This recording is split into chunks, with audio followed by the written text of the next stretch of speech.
So this awesome thing here is the Kensington StudioDock. Kensington did send this out to me, and this is a sponsored video.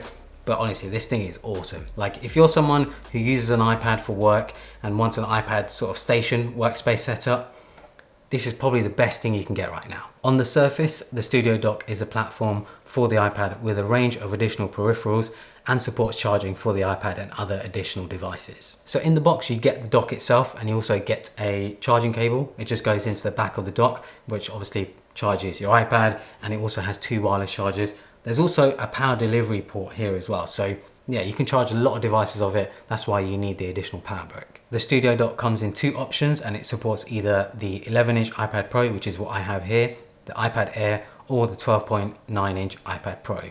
I do have to note though that it's only compatible with the 2018 and 2020 12.9-inch iPad Pro. There will be a new version of the StudioDock coming that supports the M1 12.9-inch 2021 iPad Pro. But it is compatible with the 2021 11-inch M1 iPad Pro. So when it comes to actually connecting the iPad, I'll show you how easy it is. It literally just slides in and out, and it's supported by magnets. So you have the USB sort of interface here, USB-C interface, and yeah, it just slides in like so. And we're in. It really is as simple as that. And the great thing about it is you don't actually have to use it as landscape. You can also rotate it to use it as portrait. And if we take it back to that position, the landscape position, you can also change the angle as well if you like. So yeah, there's quite a bit of configuration, getting it just the way you like. Connecting your iPad is very, very easy. No need to have to strap anything in or whatever else. It literally just clicks into position. When you do have it connected, the charger delivers an impressive 37.5 watts of power, which is actually 108% faster than the charging brick that comes with the iPad. At the base of the dock, there's space for Qi wireless charging, and you can charge pretty much anything that obviously supports Qi charging. So, you know, you can have your AirPods or your iPhone on here. The Qi chargers support 7.5 watts on one side and 5 watts on the other. And you can see it is very much designed to have an iPhone and AirPods, and I think it looks pretty awesome. When it comes to build quality, it does feel pretty much like a tank. It does weigh quite a bit, which is reassuring because obviously you have an iPad on there. You don't want it to feel flimsy and sort of rock about. So you won't have any issues with that.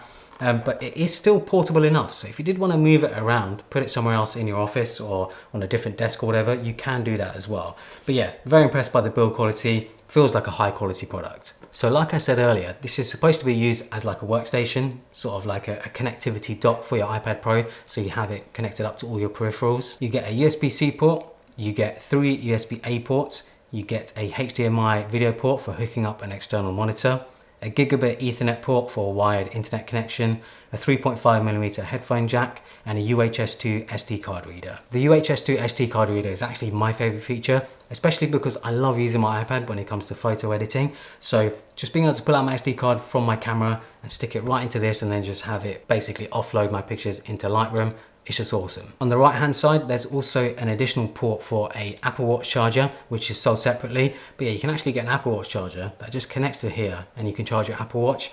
So you can have your iPad, your AirPods, your iPhone, your Apple Watch, everything all charging at once, all through this device. When I was using it, just being able to have all of the ports, having all these connections, you know, I can connect it to a monitor, connect it to a keyboard and mouse, and just have it almost like a laptop sort of setup, but obviously with an iPad Pro. It worked really well. Surprisingly well. I was just very impressed by how well it worked, and having all these ports, having all this connectivity just sort of unleashes the iPad, you could say. It gives it a lot more usability. You're not just limited to using the touchscreen and the one USB-C port that you have on it. And if you wanted to, you could also use an Apple Pencil because it is sturdy enough to have an Apple Pencil used on it. So you could angle it like this, almost like a paper pad, like a desk or whatever, and just start drawing on it, no problem. So anyone who's into sort of Procreate or any sort of Apple Pencil use, yeah, you shouldn't really have any issues using an Apple Pencil with this. So I hope you guys enjoyed this quick video on the StudioDock. If you're an iPad Pro user and are looking to just expand your iPad Pro use, have it as like a proper desk setup, the StudioDock is definitely a product to consider. I'll leave a link to it down in the description below. Hopefully you guys enjoyed it. Follow me on Instagram and Twitter, and thanks for watching.